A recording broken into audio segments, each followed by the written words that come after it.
breaking news. NASA headquarters has recently announced the first ever crewed mission to Mars called Ambition. The mission transit team has said crew members of Ambition will seize the opportunity to explore the marked ballast of Mars with much greater detail than previously ever. This will be the first time that actual astronauts will be able to explore space with a permanent stay on base. For more information, you can go to marsambition.weebly.com and also follow them on Twitter at @bats_ambition. I have the pleasure to be accompanied by astronaut Roger Crouch. Dr. Crouch is an American scientist who flew as a payload specialist in 2 NASA space shuttle missions. How are you, Dr. Crouch? Great, thanks for having me, Miami. Thanks for being able to come and talk with us today. So I have a few questions, and we have a great journey ahead of us. Why are we going to Mars in the first place?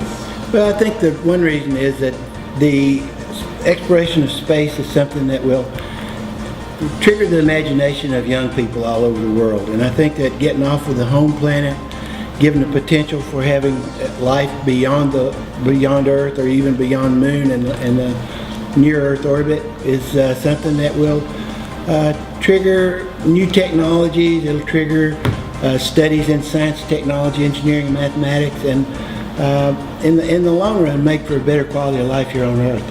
Great. So why do you think space exploration is so important? For the very same reasons that I just said. I think that it's important because when you talk to young people, the past they like to talk about dinosaurs, but when you talk about the future, they like to talk about space travel. Mm-hmm. When they talk about space travel, they don't have a concept of the time that's involved in that. They think you can just go like that and get there, but it's an important aspect of it is to teach them the reality of what it's like. What was your most memorable experience while in space?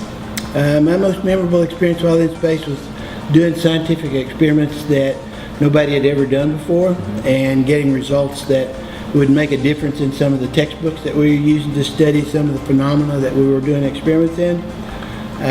Looking out the window and seeing the world, you go around the world in 90 minutes, so you have 45 minutes of daylight and 45 minutes of darkness when you're in a low Earth orbit, and just the beauty of the Earth when you're up there. So how would you prepare for a mission like this that we have ahead of us? Well, I think the most important part of that is going to be the psychological aspects of it, and that is the confinement of a number of people, 5 or 6, whatever we finally wind up with because of the weight limitations, and how those people get along on a mission that's going to be even 6 months or 3 years or whatever it turns out to be. It's hard to predict what interpersonal relationships will evolve over that amount of time. So how should we inspire the future generations of kids who want to pursue space exploration? I think the thing that is important is to make it accessible to them in a way that they can understand what's involved, to also let them know that participants aren't just the people that go, but the people that do the preparation and the tracking and taking care of the people that make the mission possible. So it's sort of like a race car environment where the driver gets a lot of the publicity, but the real winners come from the pit crew and the teamwork that puts that driver in the front of the pack. And lastly, how do you vision the future of space exploration? What I see is that we'll go back to doing a lot of research in low Earth orbit. I think some of the things we did on the early shuttle programs and on the space station will be our scientific results that need to be explored more so that they can have more of an impact on life here on Earth.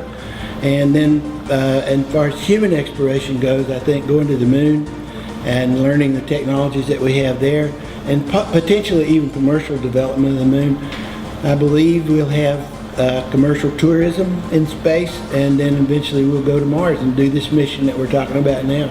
Great. Dr. Crouch, it was a pleasure having you. Thank you very much for your time. My pleasure. Thank you, man.